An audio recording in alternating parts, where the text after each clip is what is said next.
ये सूरदास जी महाराज पूर्व जन्म में कौन है?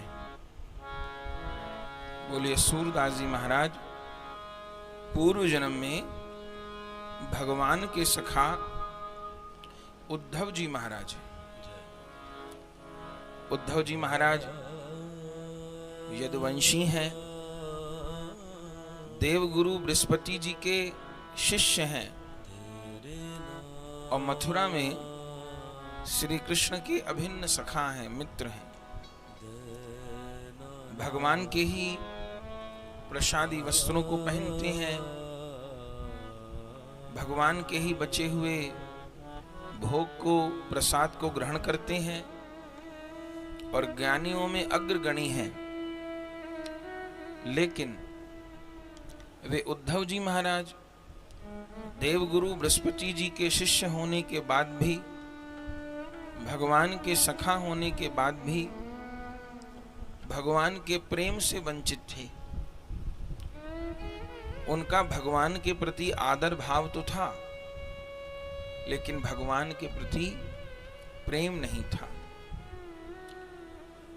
प्रभु के प्रति आदर भाव कई बार जीवन में आ जाता है। लोग भगवान के मंदिर को देख के, स्वरूप को देखकर प्रणाम कर लेते हैं, कान पकड़ लेते हैं, हाथ जोड़ लेते हैं, लेकिन प्रभु के प्रति प्रेम जागृत नहीं होता। व्यक्ति की आसक्ति और मोह शरीर और शरीर के संबंधों में ही बनी रहती है। लेकिन प्रेम के बिना, इस प्रेम वाली भक्ति के रास्ते पर आगे नहीं बढ़ा जा सकता। भगवान उद्धव जी को अपने निकट देखते थे, लेकिन उनको इस बात की पीड़ा होती कि ये उद्धव मेरे सखा हैं, मेरे साथ रहते हैं, लेकिन ज्ञान में रूखे सूखे हुए जा रहे हैं। इनका हृदय सरस नहीं है, तो कैसे मैं इनके हृदय में प्रेम का संचार करूं?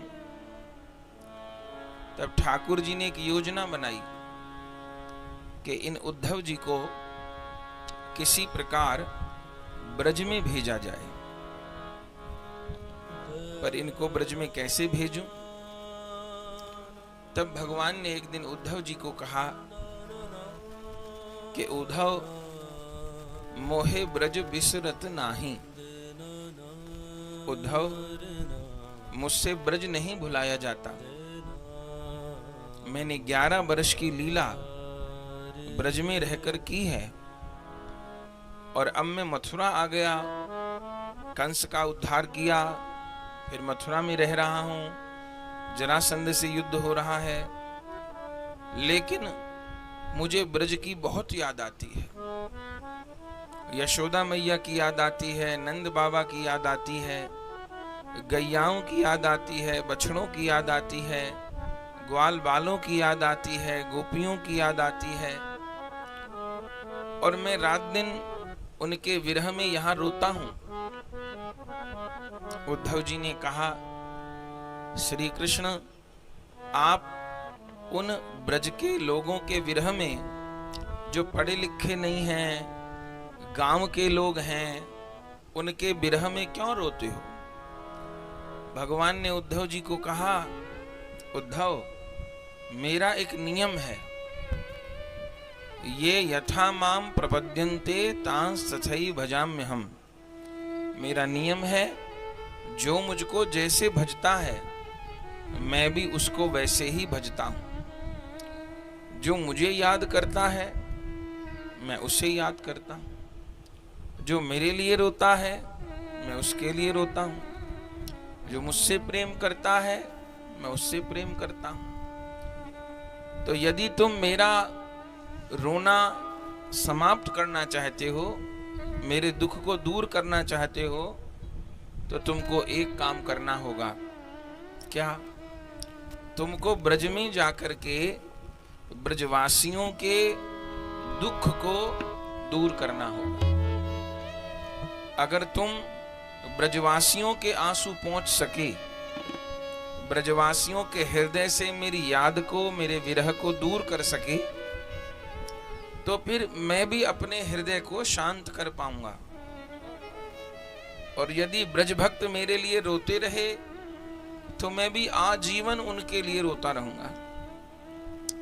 उद्धव जी ने कहा, ये कौन बड़ी बात है, मैं इतना बड़ा ज्ञानी हूं और वो भोले भाले ब्रजवासी लोग बेचारे मोह में पागल हुए जा रहे हैं। जब मैं उनको जाके समझाऊंगा तो वो समझ जाएंगे और तुम्हारे लिए रोना धोना बंद कर देंगे, और जब उनका रोना धोना बंद हो जाएगा तो तुम्हारा भी बंद हो जाएगा। तो ठीक है, मैं ब्रजवासियों को समझाने जाता। और उस समय श्री कृष्ण की आज्ञा से उद्धव जी महाराज चल पड़े और चलते चलते चलते चलते भगवान के ही प्रसादी रथ में बैठ करके आए। और ज्यों ब्रज की सीमा में ही प्रवेश किया तो क्या देखा कि सारे ब्रजवासी मुख उठाकर मथुरा की तरफ ही देख रहे हैं। मथुरा की तरफ क्या देख रहे हैं कि कहीं श्री कृष्ण तो नहीं आ रहे, कहीं श्री कृष्ण तो नहीं आ रहे। और जैसे उद्धव जी का रथ आकर के रुका, सब ब्रज भक्तों ने उद्धव जी को घेर लिया। और जब पता चला कि ये मथुरा से आए हैं, सबने प्रणाम किया। उद्धव जी ने ब्रजवासियों से कहा, मुझे नंद भवन जाना है। श्री कृष्ण ने मुझे संदेश लेकर भेजा है, मुझे नंद भवन जाना है, मुझे नंद भवन का रास्ता बता दो। ब्रजवासियों ने कहा, उद्धव जी, नंद भवन का रास्ता किसी को नहीं पूछना पड़ता। कैसे?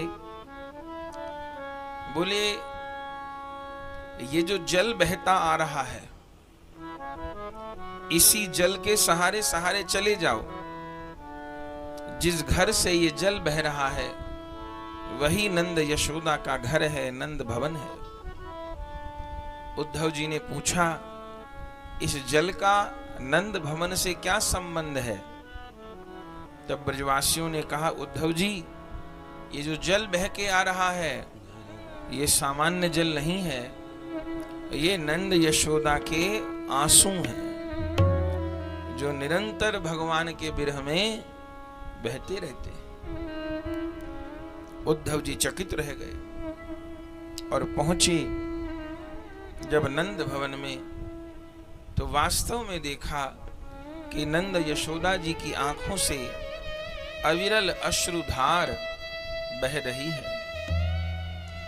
निष्दिन बरसत नयन हमारे, सदा रहत पावस ऋतु हम पर, जब ते श्याम सिधारे। अंजन थिर न रहत अखियन में, कर कपोल भय कारे। कंचु की कबहु न सूखत सजनी, उर बिच बहत पनारे। सूरदास अब डूबत है ब्रज, क्यों नहीं लेत उबारे। निस दिन बरसत नयन हमारे। चकित रह गए।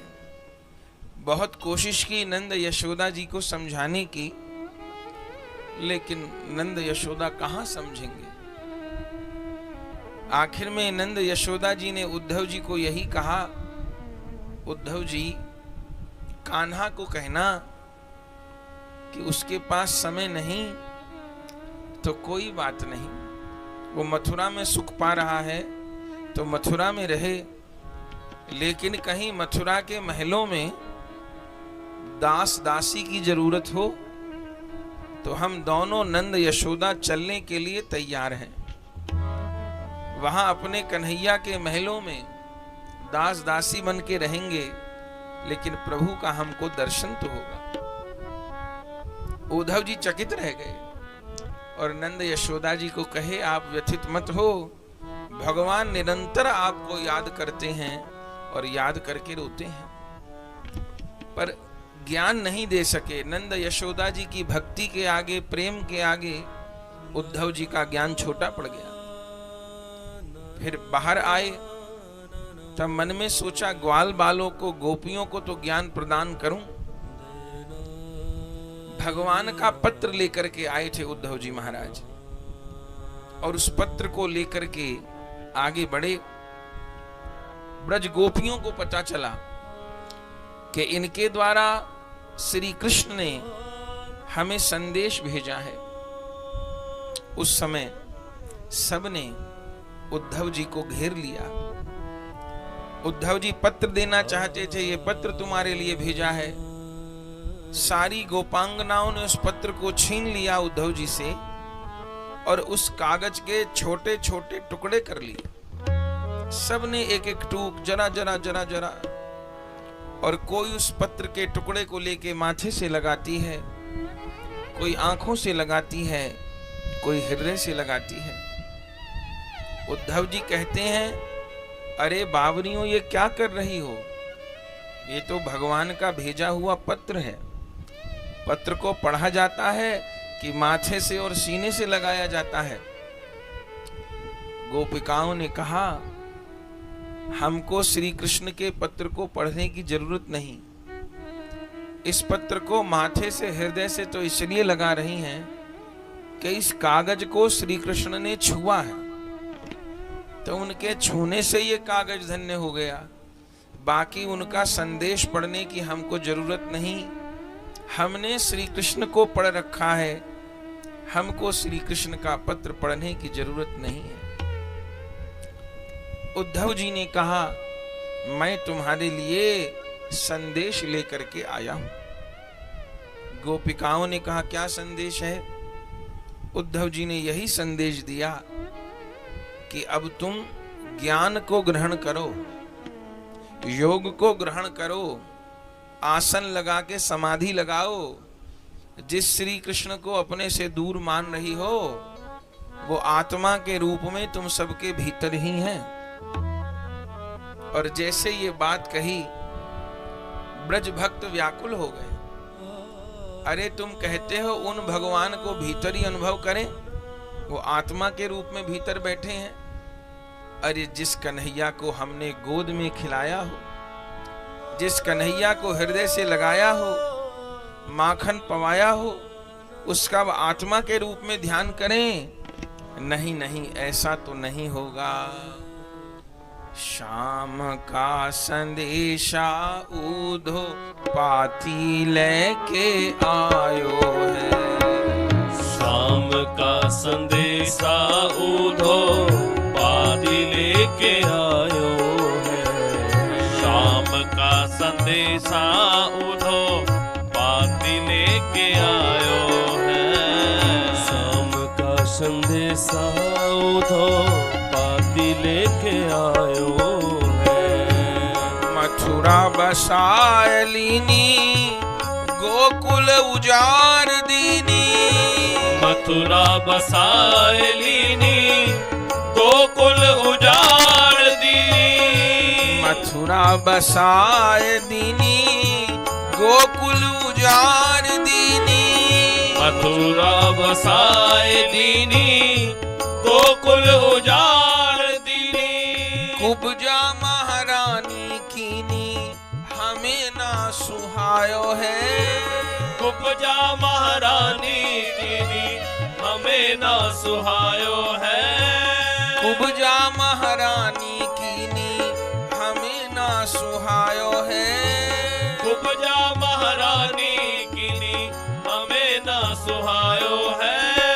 शाम का संदेशा उधो पाती लेके आयो है। शाम का संदेशा उधो पाती लेके आयो है। शाम का संदेशा उधो पाती लेके आयो है। शाम का संदेशा उधो पाती लेके आयो है। उधो तुम भय बोरे पाती लेके आए दौरे। उधो तुम भय बोरे पाती लेके आए दौरे। उधो तुम भय बोरे पाती लेके आए दौरे।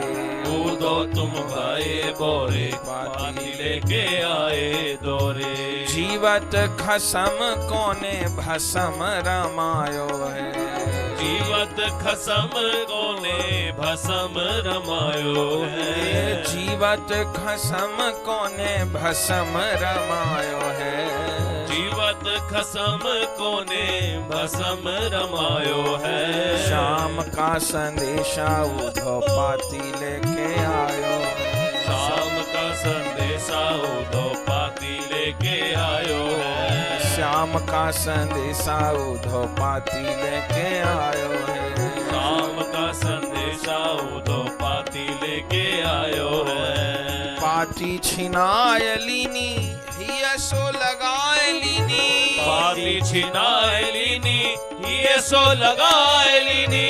पाती छिनाय लीनी हिय सो लगाए लीनी। पाती छिनाए लीनी ये सो लगाए लीनी। घूंघट की ओट दे के ऊधों सो बतरायो है। घूंघट की ओट दे के ऊधो सो बतरायो है। घूंघट की ओट दे के ऊधों सो बतरायो है। घूंघट की ओट दे के ऊधो सो बतरायो है। शाम का संदेशा ऊधो पाती लेके आयो। शाम का संदेशा उधो पाती लेके आयो है। शाम का संदेशा उधो पाती लेके आयो। शाम का संदेशा उधो पाती लेके आयो है। शाम का संदेशा उधो पाती लेके आयो। शाम का संदेशा उधो पाती लेके आयो है। पत्र ले लिया उद्धव जी से, हृदय से लगा लिया। उद्धव जी ज्ञान दे रहे हैं, अरे तुम ये रोना धोना छोड़ दो। तुम ब्रज भक्त यहाँ रो रहे हो, तुम्हारे विरह में भगवान वहां रो रहे हैं, तो क्या करना होगा? बोले तुम ज्ञान को धारण करो। कैसे? बोले दोनों आंख बंद करके आसन लगा करके बैठ जाओ, कमर सीधी और दोनों भ्रुकुटी इनके बीच में दृष्टि को केंद्रित करके ज्योति का ध्यान करो। गोपिकाओं ने कहा कि दोनों भ्रुकुटी के बीच में ज्योति का ध्यान करने से क्या होगा?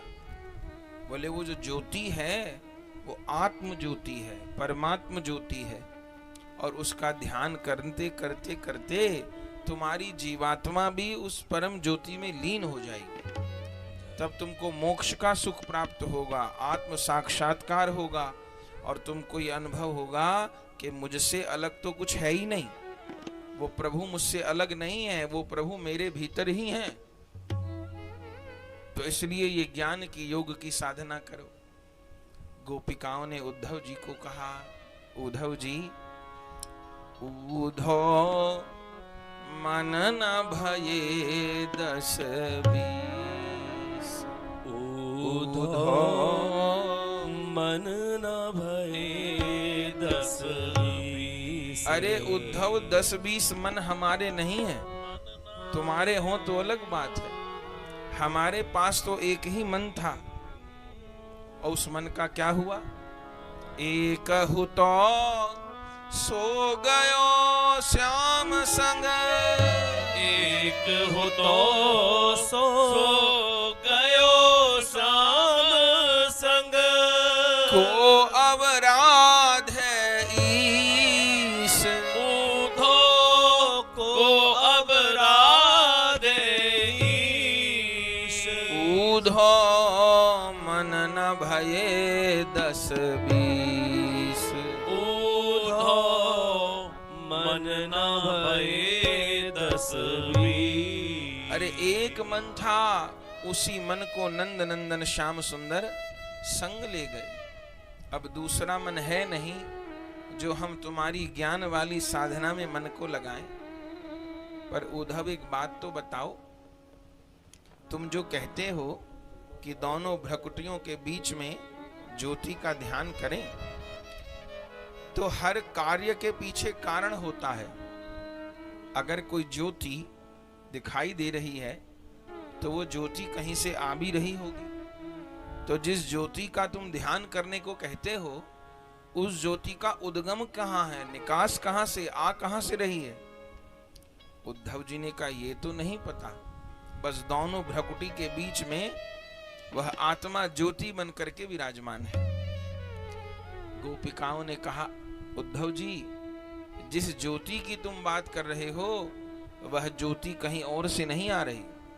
वह ज्योति, वह प्रकाश तो श्री कृष्ण के चरण के अंगूठे के नख से निकल रहा है, और उसी प्रकाश में बड़े बड़े ज्ञानी, बड़े बड़े योगी विलय हो जाते हैं, लीन हो जाते हैं। तुम्हारा प्रकाश से पेट भरता हो तो भर जाए, हमें केवल प्रकाश से तृप्ति नहीं होने वाली। जिनके चरणों से वह प्रकाश निकल रहा है, हमें उनके वो चरण चाहिए, और जिसके वो चरण हैं हमें वो चाहिए। केवल प्रकाश से पेट नहीं भरेगा।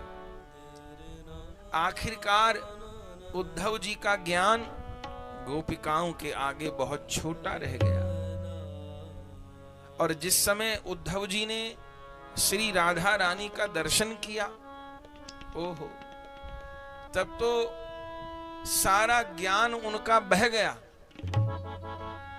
और उद्धव जी जो अपने आप को बहुत बड़ा ज्ञानी मानते थे, वे ऐसे हो गए कि ब्रज की रज में लौटने लग गए।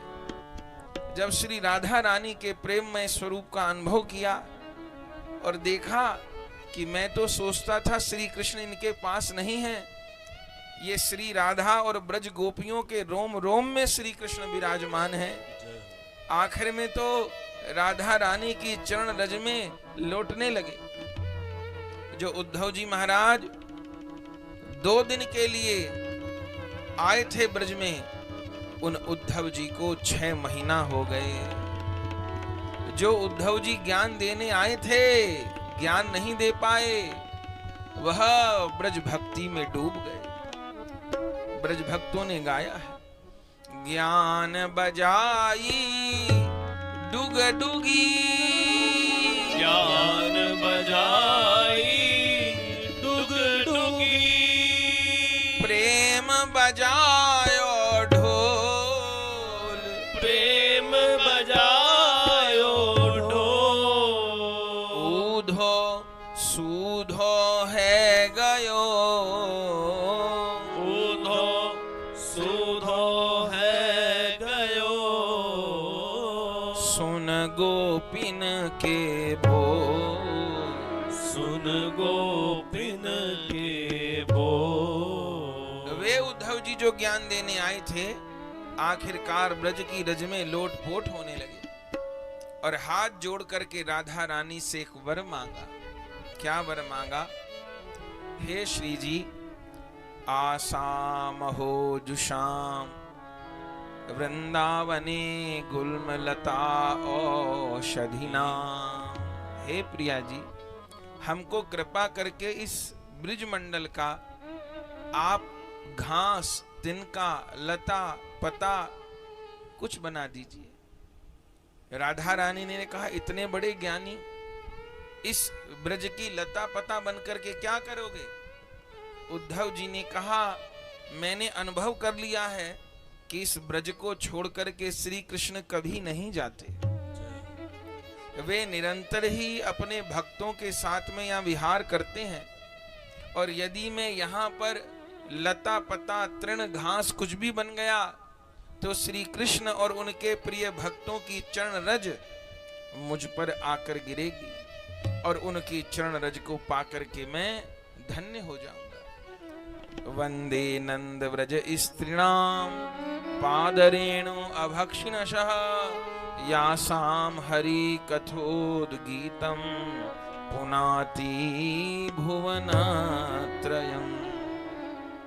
मुझे इन ब्रज गोपाओं की चरण रज चाहिए, मुझे इन गोपियों के प्रेम की महिमा का वर्णन करना है। तब राधा रानी ने आपको वर दिया। तब उद्धव जी का 2 रूपों में अवतार हुआ। एक तो उद्धव जी ब्रज में लता पता बनकर प्रकट हुए। गिरिराज जी की परिक्रमा भक्त लोग करते हैं, तो गिरिराज जी की परिक्रमा में एक स्थान आता है कुसुम सरोवर। उस कुसुम सरोवर के निकट में आज भी उद्धव जी एक लता पता बन करके विराजमान है, ब्रजवास कर रहे हैं। आज भी योग्य अधिकारी भक्तों को दर्शन देते हैं। तो लता पता के रूप में उद्धव जी ब्रजवास किए, और यही उद्धव जी भगवान के सखा इस कलयुग में भक्तराज श्री सूरदास जी के रूप में प्रकट हुए।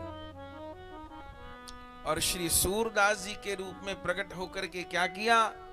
बोले भगवान की ब्रज लीला को गाया। ब्रज लीला में भी भगवान के माथुर विरह को गाया। किस प्रकार जब श्री कृष्ण मथुरा गए तो ब्रजवासियों की विरह में क्या दशा हुई, इस दशा को गाया, और गोपिकाओं के प्रेम की महिमा को गाया।